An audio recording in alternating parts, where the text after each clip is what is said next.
Ukraine युद्ध से आगे की योजना बना रहा है रूस। एक यूरोपीय विशेषज्ञ ने चेतावनी दी है, भविष्य के लिए वेपन जमा कर रहा है रूस। एक रिपोर्ट के हवाले से यह बहुत बड़ा दावा सामने आया है।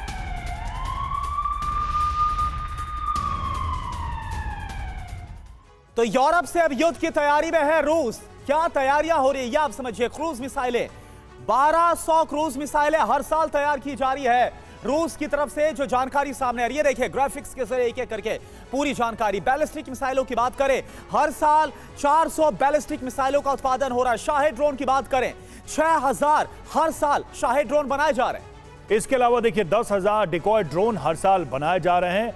तो क्या ये सब चल रहा है, क्या तैयारी चल रही है? नेटो से टकराव की ये बड़ी तैयारी है। यूरोप यूएस पर दबाव की कोशिश भी है। पूरे यूरोप में अपने प्रभाव को बढ़ाने का एजेंडा साफ नजर आ रहा है। और देखें इन सब के बीच एक और बड़ी खबर। पहली बार नेटो के मिशन में स्वीडन, पोलैंड के बेस पर स्वीडन के फाइटर जेट, नेटो के एयर पेट्रोलिंग मिशन में शामिल हुआ है स्वीडन।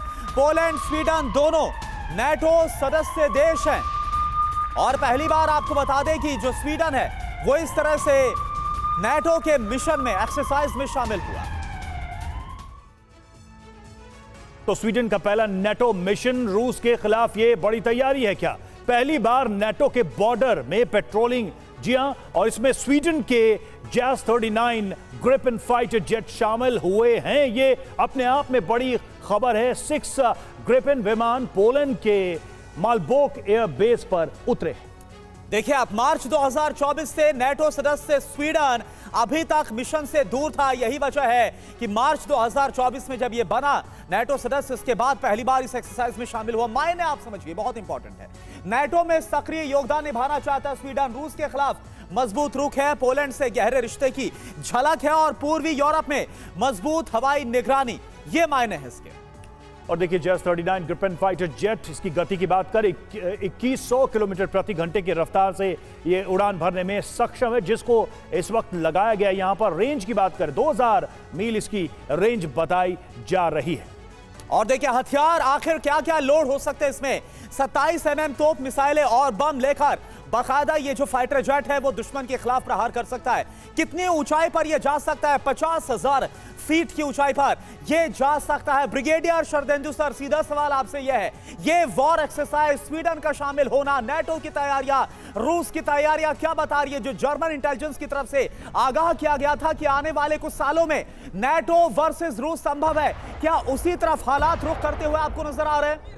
देखिए करुणा जी, सबसे पहले तो मैं बता दूं, जो आज की डेट में युद्ध भूमि में दिख रहा है उससे कहीं बड़े लेवल पे आज की डेट में तैयारी चल रही है। रशिया से अगर कोई थ्रेटन महसूस करता है तो वो सारे यूरोपियन नेशन, स्पेशली जो नाटो के सदस्य हैं, वो अपने आप को थ्रेटन महसूस कर रहे हैं। अगर इसको आप कल्चरली डिवाइड करके देखें तो रशियन अपने आप को अलग मानते हैं और बाकी यूरोप एक जैसा दिखता है। और 2 यूरोपियन बड़े नेशन, रशिया और यूक्रेन, युद्ध भूमि में है। तो कहीं ना कहीं यूरोप अपने आप को थ्रेटन महसूस कर रहा है और मार्जिनलाइज करना चाहता है रशिया को, क्योंकि रशिया आज की डेट में जिस तरीके की तैयारी कर रहा है, जिस तरीके का आर्सेनल उसके पास है, जिस तरीके का उसकी ज्योग्राफी है, कहीं ना कहीं मेरा मानना है कि वो यूरोप पे डोमिनेशन की बात है।